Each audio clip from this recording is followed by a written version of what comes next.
করবেন যে সুদের পাপ কি জিনিস।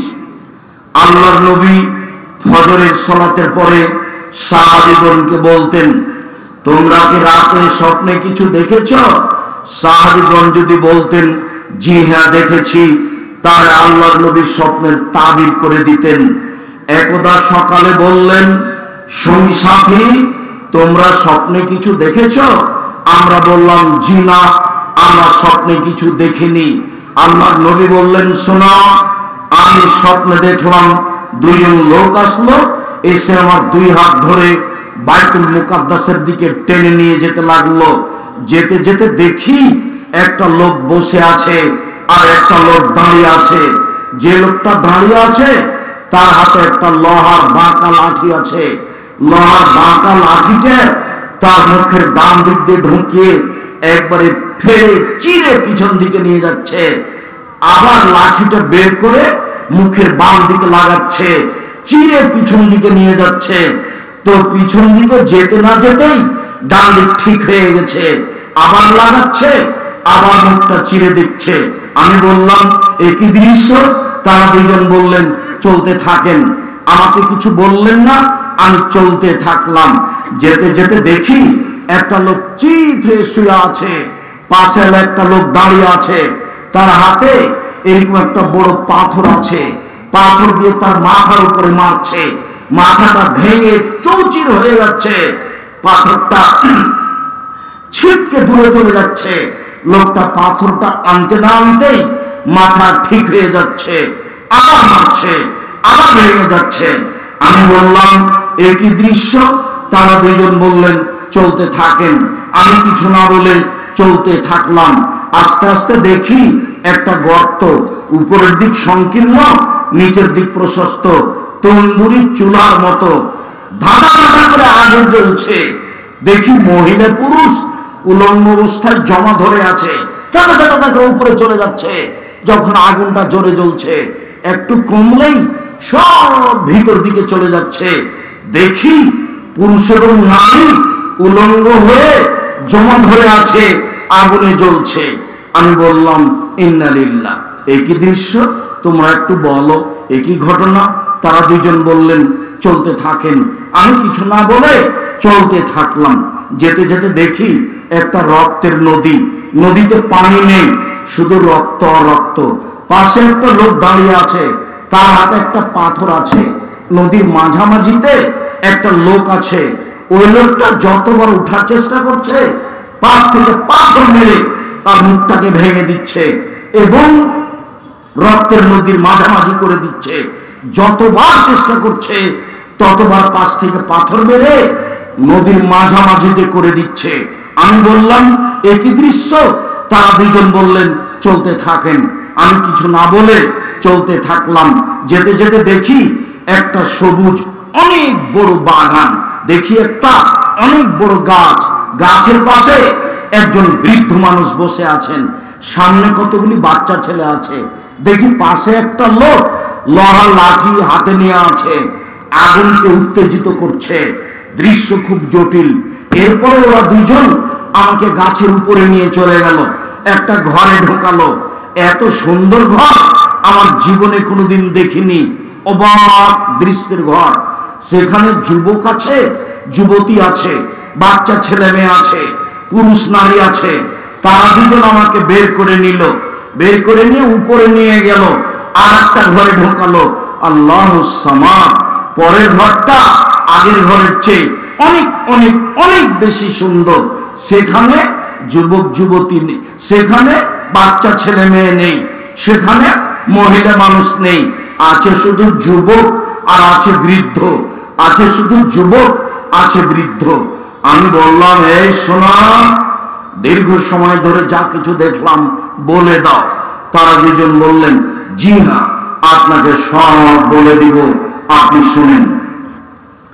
আপনারা যারা দাঁড়িয়ে আছেন চলাচল বন্ধ করেন, স্পষ্ট হয়ে নিজ গতিতে দাঁড়ান, কথা 19-20 হয় না যেন। এই ছেলে, তুমি আমার দিকে লক্ষ্য করো, তোমার কথা বুঝতে যেন 19-20 না হয়। এবার দুইজন শুরু করলো বিবরণ দিতে। ওই যে দেখলেন যে লোকটার মুখের ডান দিকে লোহার লাঠি ঢুকিয়ে চিরে ফেলা হচ্ছে, বাম দিকে লোহার বাঁকা লাঠি ঢুকিয়ে চিরে ফেলা হচ্ছে। ফারাজুলুন কাযযাব, এ হলো মিথ্যুক, মিথ্যা কথা বলতো। ইফালু বিহি ইলা ইয়াউমিল কিয়ামা, যতদিন পর্যন্ত বিচার না হবে তার এরকমই শাস্তি হবে। এটা হলো মিথ্যা কথার শাস্তি। আল্লাহর নবী আরেকটা কথা বলেছেন, সেটা হলো এই, পৃথিবীর মানুষ শুনে রেখো, কেউ যদি মজাক করে হলেও মিথ্যা না বলে, কেউ যদি মজাক করে হলেও মিথ্যা না বলে, আমি মুহাম্মদ সাল্লাল্লাহু আলাইহি ওয়াসাল্লাম তাকে জান্নাতে একটা ঘর নিয়ে দিব।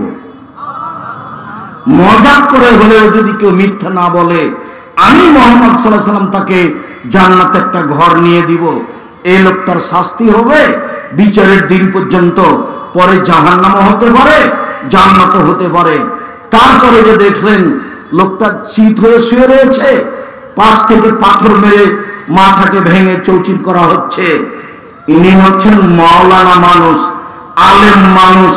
ইনি কোরআন হাদিস অনুযায়ী দিনে আমল করেননি, ইনি রাতে কোরআন তেলাওয়াত করেননি, যার জন্য এইভাবে শাস্তি হচ্ছে।